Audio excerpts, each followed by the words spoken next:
Welcome back to Almost Above Average, the podcast where we dive deep into the complexities of life, challenge our perspectives, and explore what it means to be human. Today, on this Thoughtful Thursday edition, we're joined by Dr. Joe Shepard, who brings a wealth of insight into the critical topics of mental health, vulnerability, and the challenges men face in expressing their emotions. In this conversation, we'll explore the importance of creating safe spaces for vulnerability, the impact of childhood trauma on adult relationships, and the societal expectations that often prevent men from being open about their struggles. We'll also discuss the need for diverse support systems and the recognition of hyperfunctioning masculine depression as a significant issue affecting men's health. Join us as we delve into these important topics and work towards fostering a deeper understanding of mental health and emotional expression in men. Now let's get started. Yeah. Wait a minute. You're so damaged by rejection that you're afraid to say how rejection feels because you don't want that to be rejected? Exactly. Well, I don't even know how you would put it into words. It feels like your soul was crushed, like everything you've ever worked on is worthless, like you have no self-worth. It doesn't last long for me. I pedal in rejection all the time, like that's what I do. In sale, it's tough skin. In relationship, it's life or death. Because to be rejected where I have an investment. Well, and you, at that level, you're getting rejected by the person you want approval from the most, at least in my case. Like, I want the approval from her more than anyone else, and my mom. I've got the most riding on this moment in this relationship. Mm-hmm. And so now I am trying to gain that validation that either I didn't get from mom or that I need reinforced by mom. Mm-hmm. And you don't have the capacity to do that because you're not my mom. And I did not deal with that. And I never thought that that would be unhealthy. But I think the way that you brought it to my attention was also unhealthy. And that's because you're not a therapist. And you didn't sign up to be a therapist. And so I don't know if I like you in this moment and how you talk to me. And you're like, no, you just don't like the truth. I just don't like your delivery. Yeah. Because it's not kind. And it's not kind because you don't have space for it. Meanwhile, subconsciously, it is accepted, expected, and appreciated when we take on the father role because we like when you call us daddy. Mm-hmm. Yeah. We appreciate when you come and you snuggle and you act like a little girl and you want ice cream and you want to be coddled and you want security and we can see the innocence in your eyes. That is accepted. We love that. You feel safe with me. You feel vulnerable with me. You are able to be naked with me. This is I provide that safety. Yes. That's me, Tarzan. Right. Now, Jane, I also want to be sensitive because I'm in empathy. I want you to understand that I know exactly what that feels like. And Jane turns on Tarzan and says, "Nobody want to hear that from no grown man." Because society has conditioned her. Here's your ooga chaka. Go make fire or something. Yeah. And it's like, go make fire. You didn't have to say it like that. Like, I will, but right. Ask you me. Just said you were cold. Yeah. Why didn't you go make fire? And so when we seek to share our soul with our soulmate, when we seek to share our heart where our heart has been invested, and the benefactor and guarantor of this trust agreement says, go make fire. All we do in that moment is produce the stress that creates self-combustion. We get in the car, we slam the door, we turn up the music, and we are explosive. And now, because of social conditioning, we're not allowed to be explosive. We can't drive around in rage. That is policed. We can get into a bar fight. That is, you have to be more mature than that. You should have known better. You want me to be a monster, or do you want me to be a soft lover? And they want the whole spectrum. I want you to be a monster for me, and a lover for me, and a monster on my behalf. Right. And it's like, I am a man, not a machine. And the resentment is, well, I have to be a machine because I'm a wife, I'm a mother, I'm a businesswoman. You think I'm the chef. You think I'm the maid. You think that I am the laundry associate, and you want me to be a sexual vixen. And then you want me to hold space for you psychologically for your unresolved traumas. You want machine from me, but then you tell me that you're human.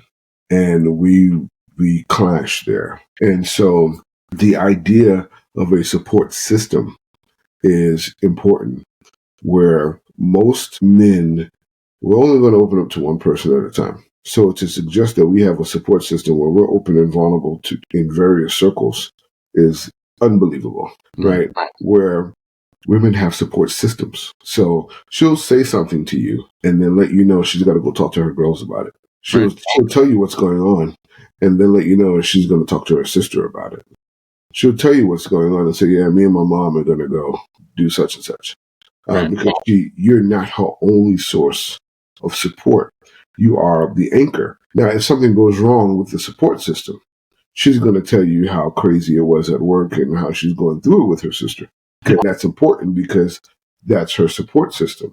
And so you get to advise her on how to keep her support structure together. But there is no delusion that you are her only source of support. She has church, she has friends, she has family, she has an outlet, she's part of a group. They go on. She's probably got a work boo. There's all levels of outlet and support. For us, not so much. You have a friend. That friend is your guy. You talk to him about your work stuff, your wife stuff, your kids stuff. That's you've got one or two friends, and that's just what it's going to be. The idea that you are vulnerable in various spaces, it's already not safe. It's not allowed. That's another thing. So what happens is our support system is the wife. Yep. And so if we're not getting that at home, we go down that's a huge rejection. Then we start, at least in my experience, I went down a dark path because of that. That is unfair to her, that the weight of you and 40 years of trauma is what she has to walk around with a sensitivity to. Yeah, that's not right. While there is grace, you have to have other means of support. Just as you want to have multiple sources of income, there are different streams of revenue. There have to be different streams of support. And I don't mean infidelity. I don't mean that you should seek support outside of your marriage that, is going to create conflict or friction in the harmony that you have at home. Not what I'm suggesting. But I think we have to establish what support looks like. It is very interesting. I have a good friend of mine, and I'll say, hey, I'm going through this and that. She'll then respond, well, what are you going to do about it? I go every time I tell you what I'm going through. You then ask me what I'm going to do about it. And she's very self-aware, extremely clear. Yeah, because I'm not your mother. I'm not going to tell you what to do. I was giving you space to vent. And we have to understand what the phases of support look like. We have safe space to vent, and then we may need a space of advice. There are different levels to it. And then we may need comfort. It's like, well, I'm going through this, and I kind of just want to be babied about it. I just kind of want someone to tell me that I'm doing amazing standing on my feet in response to everything I'm dealing with right now. Right. But saying that out loud as a man is tough to anybody. It was like, what do you mean? What am I going to do about it? What's my plan? No, I didn't get that far. It was hard enough for me to say what I'm dealing with. Why are you asking me for 2-3 steps down the road? I'm just doesn't this make you want to do me a favor? But I don't know. And we don't know what to do with that space because it's foreign to us, and there aren't models of what those conversations sound like. There's not enough role play on how that could look in a healthy way. We've seen sitcoms, families in our community, of how parental conversations can go, how those social dynamics can go, and we have romantic comedies and office play romances, but we don't have as much, hey, here's what resolving trauma looks like with a love partner. Here is what resolution looks like for hyper-functioning masculine depression. Maybe those are content ideas. Like No, for sure. Just make pieces on those, you know? Yeah. We don't have narrative scripts, visual models of how that looks in action. And that's what I worry about. Like, I worry about this podcast, the theme that we started. So we got this thing going on. But what I'm worried about is that there's a lot of people in this space talking about this issue. Like, I follow a bunch of people online that they're discussing it. And my fear is that because it's so hard, it just ends up being a bunch of people talking about the issue and no one ever gets help. Or maybe that's a doomsday way of looking at it. But it's scary because it's such a thing. Like, we can talk all day long about how to be vulnerable and still struggle. Like, I'm still struggling with it right now. You know, there's certain things that I just don't want to say. And that's my social conditioning. You know what I mean? We will have to, the conversation is good. The conversation is important. The conversation is the start. Right. They say the first step to recovery is admitting you have a problem. That's this conversation. There is a problem in our community. Right. Now, the challenge is when you walk away and try to have this conversation at home. And that usually has to be guided because men are usually all or nothing in how we share. If you're going to share, you're going to get everything, right? Mm-hmm. And so we'll go on a retreat and say, hey, share with your wife. And then maybe I learned this and this, and actually you're kind of narcissistic. And you know what? You didn't have the tools. That's why. And I'm actually more amazing than you'll ever give me credit for, but you never gave your dad credit because you were defending your mom. And on and on. And thank you for providing a safe space to hear me. That was amazing. Right. It's not like that. Men need like a permission structure. Men need to be, I need to hear someone telling a really embarrassing story to empower me to tell mine, you know? Yeah. I think that's human nature. So a permission structure and some kind of incentive to get men to talk. That's something. I just don't know what it is. We do well in corporate structures because corporate tools feel safe for men. You go into a sales training and there's an icebreaker. Someone is sharing something that makes them vulnerable. First 5 minutes of sales training. Then the motivational speaker starts off with empathy. Hey, I was just like you guys. I was also broke. Right. I didn't have this. I didn't have that. My wife kicked me out. I was living in the garage. We didn't know what we were going to do. I didn't have it together. And so now there's connection because we've all been at so now once you say that, everyone's like, oh, me too. Like there's something in that story that you can connect with. Right. So we've been vulnerable. There's empathetic connection. And now there's also a cable tow. Here's how I got out of that. I signed on for this program. Right. I knocked on these doors. I did this. And now, my wife and I, we just came back from some exotic trip. From Cabo, we're doing great. We've never had a better relationship. Right. And they see the picture on the screen. And you're like, yes, I want that. I am that guy. I've been through that. And I want that. And this is the glue. Mm-hmm. I'm going to do that. And that's why sales work for guys. Yeah, absolutely. Yeah? Because those sales techniques. This is why emotional comfort works for women. It is the ploy of, hey, there is, in this religion, there's always going to be comfort or support. You're never going to feel left alone. You're always going to, late in the midnight hour, there's always going to be a level of support. You can pray. You can always tap in to that. Stability works for women.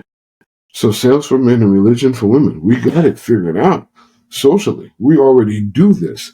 Now, what if you sold men the emotional support? Well, that's our job.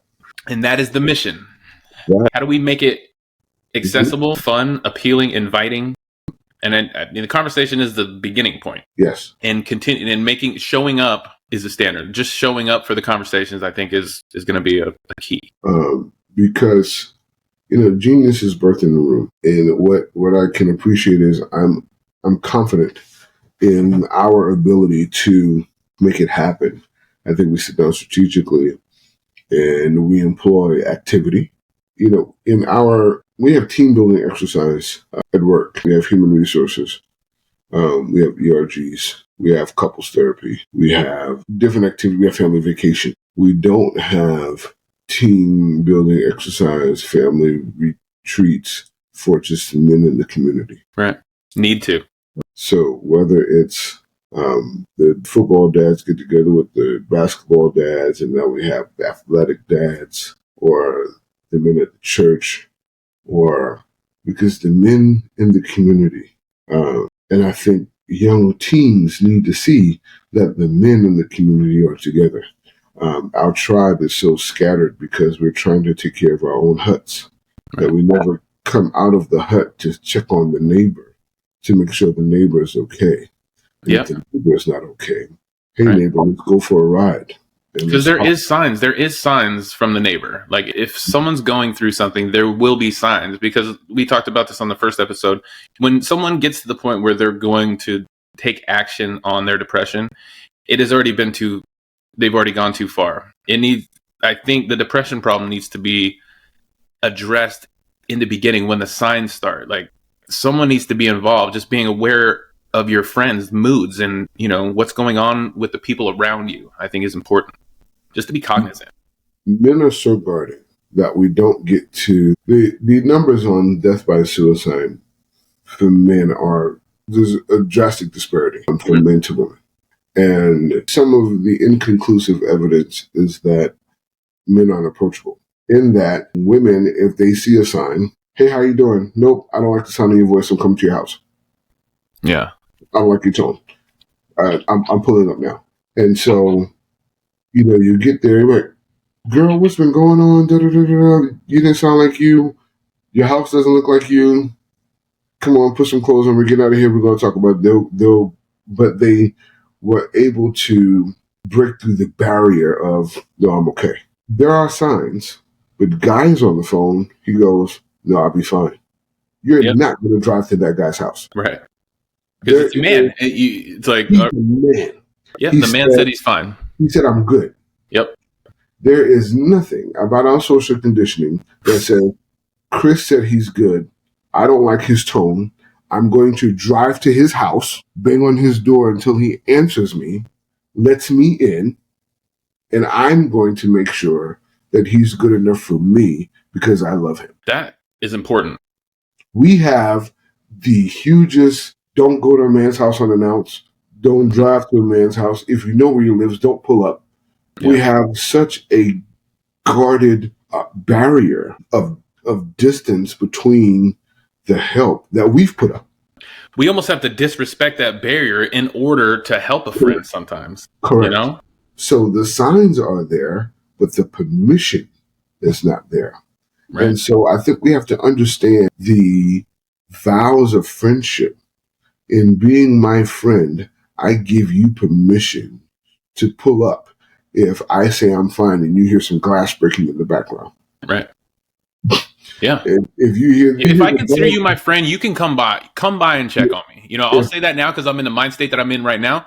But, when you talk to me and I'm sad, I'm going to say, no, I'm fine. And I don't want you to come over. But right now, since I'm in this mind state going forward, if you're my friend and you think you're worried about me, please check me. Check on me.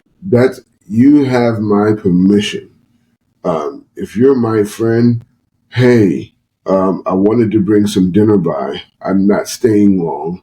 Treat it like you do when someone is grieving. Hey, I just wanted to drop off some chicken. Right. I just wanted to peek in. Didn't mean any disrespect. I know this chicken is not going to go to waste. Even if you are fine, and if you're fine, then just bring by some beers later, and I'll know. Right. But if not, know that someone cares enough about you to bring you a bucket of chicken or whatever is the community thing that you do. I'm a pizza guy. You know what I'm saying? Whatever the case is, right? But as my friend, I give you permission. Yeah, I give you permission as my friend too to make sure that I'm okay. Yeah. I would like yours, I'm not always okay. Right. And it is the gut wrenching that you hear that a dog is a man's best friend. Because he doesn't judge. He listens intently. Loves everything you do. He's there. He's always in the mood to go for a ride. He's always in the mood to go for a walk. He's all about you. He's emotionally available. Mm-hmm. And while from a resentful surface, that's because you're a narcissist. You want everything to be about you. No, I am just so much in pain that I need care. And someone who can't even talk, just their presence makes me feel like someone cares. If that be the case, what would it be if someone showed up at my door who could actually speak? It's not because the dog does tricks. It's not because it's a pony show. It's not because you're making money off of your dog. No, it's my best friend because when I am feeling like, oh my gosh, and I'm stressful, then the dog comes and just lays on my foot. And then there's a, hey, buddy. A slight disruption, like you were disrupted with love, you know? Yeah. You know, how could the dog be so graceful? And meanwhile, I'm frustrated about everything I have to provide for all the people that I love. Right. But this grace just, hey, buddy, you want to go for a walk? I mean, learning to identify those moments in our lives and celebrate them as men individually, I think, is helpful to this mission. You know what I mean? If you can celebrate your own wins without being too cocky about it, I think that's important. Yeah.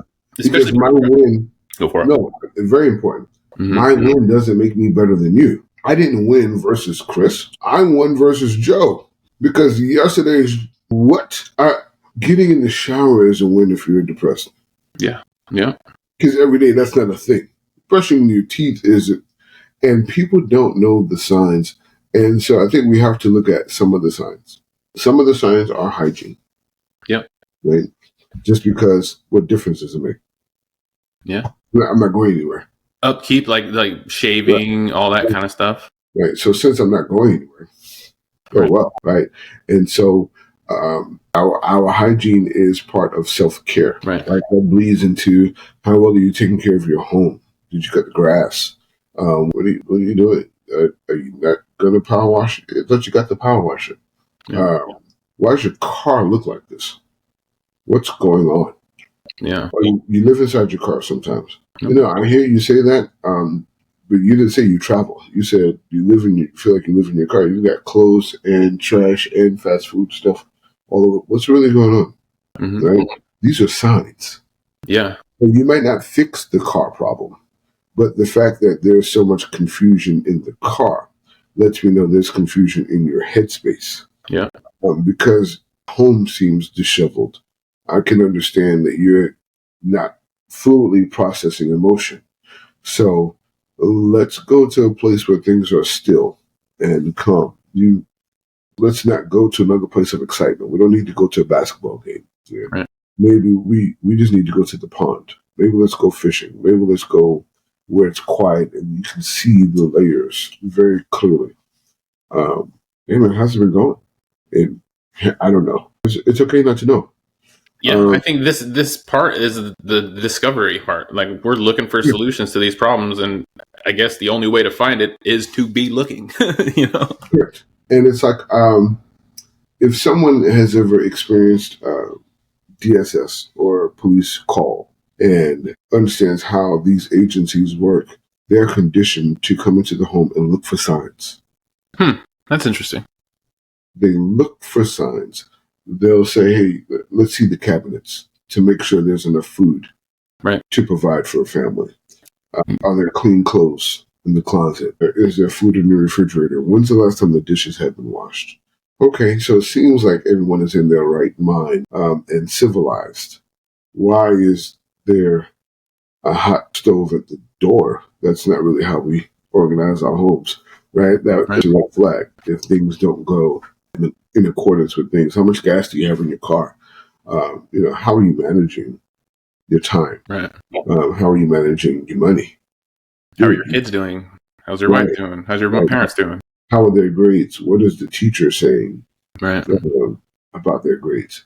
And so, looking for signs versus snooping. See, if you're my friend, you can look for signs. If you're not my friend, I'm going to assume you're snooping. Right. And I'm going to put up a barrier. Don't keep coming because now I think you're looking for money. Now I think you're just trying to look for what you can lift out of my home. And, if you're my friend though, hey man, why do you have all these clothes on your desk? Yeah. It doesn't seem like that's where your clothes would go. Say, hey man, got to get to it, man. It's, Well, that's not like you, man. Last week I came over. This house was spotless. Yeah, What's going on, dude? what's all this trash you got in the middle of the floor? I've never known you to, because when you meet someone and you're not judging them according to your standard, you are checking for signs according to their standard. Right. Because they're your friends, so you know them and their quality of living.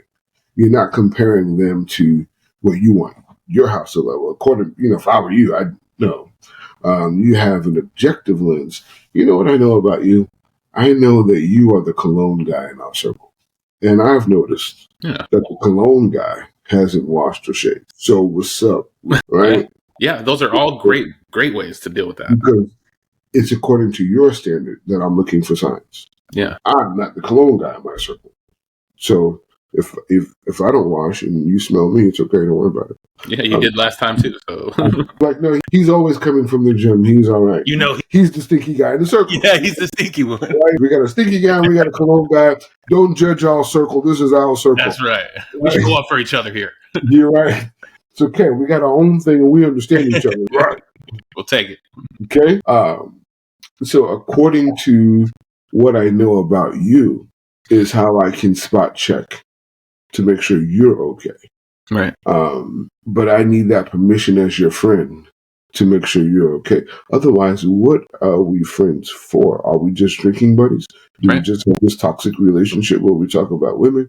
Are you just my cover for when I want to cheat? What are we doing? What exactly are you doing? Yeah. Like, what is the social function of friendship in a male society? And typically, we've reduced it all to networking because we have. You can provide something. You have a There's usually some economic disenfranchisement, or it could be anything. Like I was just thinking of my best friend out here, who I talk to every day. Like I have a routine. Like when I leave the gym, I call him. Just we kind of touch base about the day. We work together, but just he's the guy I talk about my family with. He talks about his family with. We get that out every day. Wait, I'm processing something because I thought I was your best friend. You are my best friend, Dr. Joe. You're dealing with rejection. Great. Let's talk about it. I was not prepared for this. I'm going to have to get married so that my wife can hear that my best friend has another best friend behind my back. Oh no! His family about. Right, but it's important to have. Like I suppose because of my experience is why I seek people like that out. Like you also. Like I just seek people out that are like that. Because before I quit drinking, you're right. All of my friends had to do with the function of, we met around the alcohol or we met around the weed or whatever it was. Now, all the friends that I've made out here, the drugs and the alcohol are not here. So all the relationships that I've started have been real.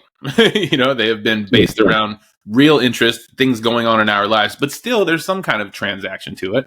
You know what I mean? I mean, you and I are friends, but we're also podcast partners and, we're working on some stuff. But that's not the reason why we're friends, right. And I think there has to be friendship where there are intangibles. And so the thought is, because I'm an entrepreneur, oh, that's your guy? You guys must be making money together. No, that's just my guy. That's my brother. Yeah. He's been a safe space since I've known him. Right.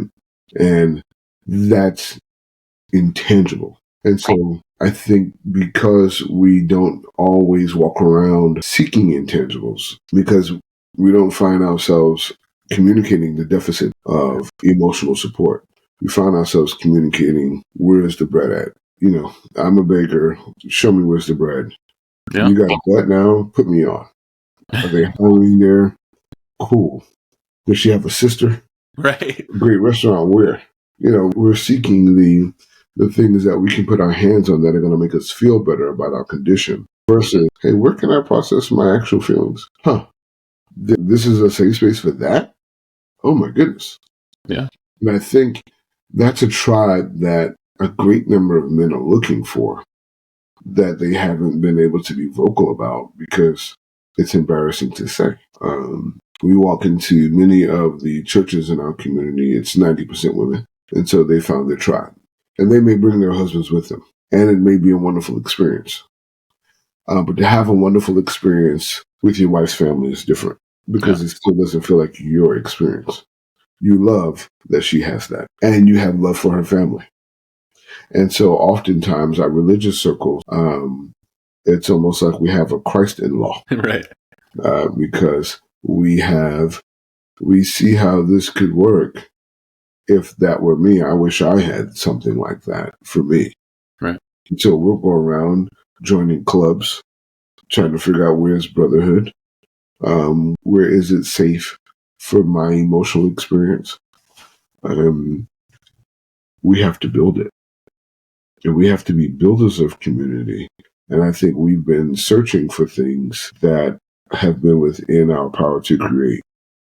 And now, since it's our fire, right, we have to make sure that we keep it lit. We have to make sure that we keep light shining on these discussions and that we find ways to help men and children establish safe friendships. We know how to establish a network. We know how to exchange a business card. Hey, if you need anybody who does what I do, call me for it. Right. Got that. But if we know anyone who is having difficulty expressing or processing any of the emotion, make sure they come to the group. Make sure they don't miss next Saturday. Right. It's going to be off the chain. We've got some activities planned. It's going to be really, really good. We got some people coming by. And so being able to establish friendship and give your tribe permission to support you. Yeah. Give permission to support you, and you got to also give that permission to your friends. Correct. Be vulnerable enough to receive help. Yes. In order to receive help, though, you have to talk about the problem. You have my address. You can pull up. If I don't sound like me, if I don't text you back sounding like me, then it's not me. Pull up. I promise I got you. Pull up. And I give you the same permission. I'll text you my address after this. If you don't sound like you, I'm going to give you another chance via text. Hey, what's going on? You're just not feeling it. Yeah. Okay. All right. Not feeling it. I guess we're going to get some breakfast.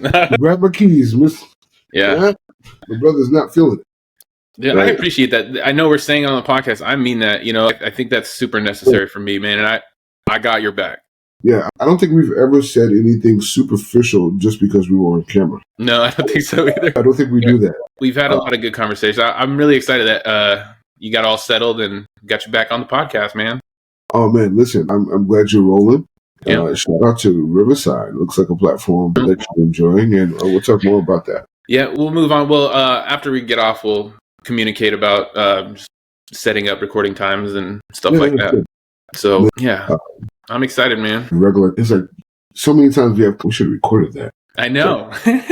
Not when we recorded first. Yeah, let's record the conversation. If it sucked, then we won't use it.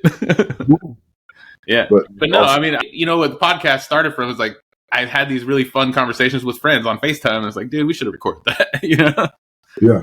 But now, I think with the topics that we're talking about, and it feels like something shifted in the podcast. Like, I don't know, I feel very personal about this just because the proximity of, my friend passing away, my experiences with depression and suicide, it just felt like all these things, all the people that I've met, like you, I met some contacts at Rotary that I think can help this mission once we kind of get an idea of what we want to do with it.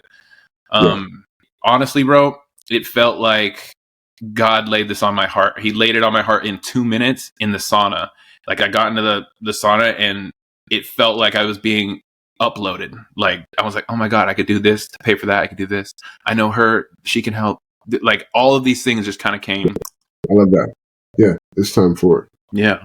So I'm not excited for it, but I think the work needs to be done, and I want to be the one to do it because it feels super attached to me. Like I feel a calling with this. So I'm excited to see who we can help. I'm gonna start putting like things on the intro and the outro. Like, hey, if you've got a story, if you've experienced something, you need some help, reach out to the podcast. We'll keep you anonymously. I don't ever have to meet you. You want to share a story? Your story could help someone. I'm trying to get some engagement from the world.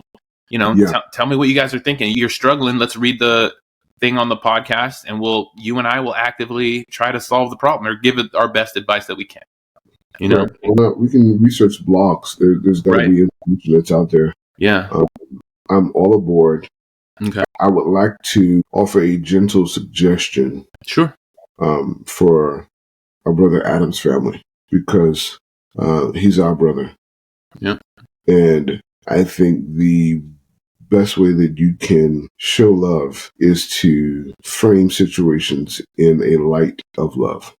If you shine love on a situation, and oftentimes there's tragedy because that's the light we show on it. Right. We've reframed or rephrased how we give terminology to individuals who have died by suicide. Mm-hmm. But to Adam's family, I would like to shine some love and examine it from a light that Adam made the ultimate sacrifice so that his community could do better. And here we're doing this in his name, like Adam made the ultimate sacrifice so that his community could do better. And there are many Adams who have sacrificed for their community, right, who have sacrificed so that individuals can see the signs. And we appreciate Adam for waking us up to the blind side of what we hadn't been seeing in our community. And I think if we focus light there, we can celebrate his life without a resentment for his absence. Right. That's very thoughtful. That's why we call it Thoughtful Thursdays, huh? Much love to Adam's family. Yeah. Who I have grown to love through Chris. Me too, man. Well, we'll talk soon. After we get off of this, could you leave that app up? Because it needs to finish uploading. Absolutely. Okay. I won't close it out. Okay. Brother, well, thanks a lot, man. It was good to see you again. Thank you guys for tuning in to Almost Above Average. A big thank you to Dr. Joe Shepard for continuing to do the Thoughtful Thursday segment with us. Hope you guys found this episode impactful, and if you did, please share it with someone that you love. And give us a 5-star review. That really helps out in the algorithm. And join us next following Thursday, for the rest of this conversation with Dr. Joe Shepard on Thoughtful Thursdays, only on Almost Above Average with Chris McIntyre. See ya.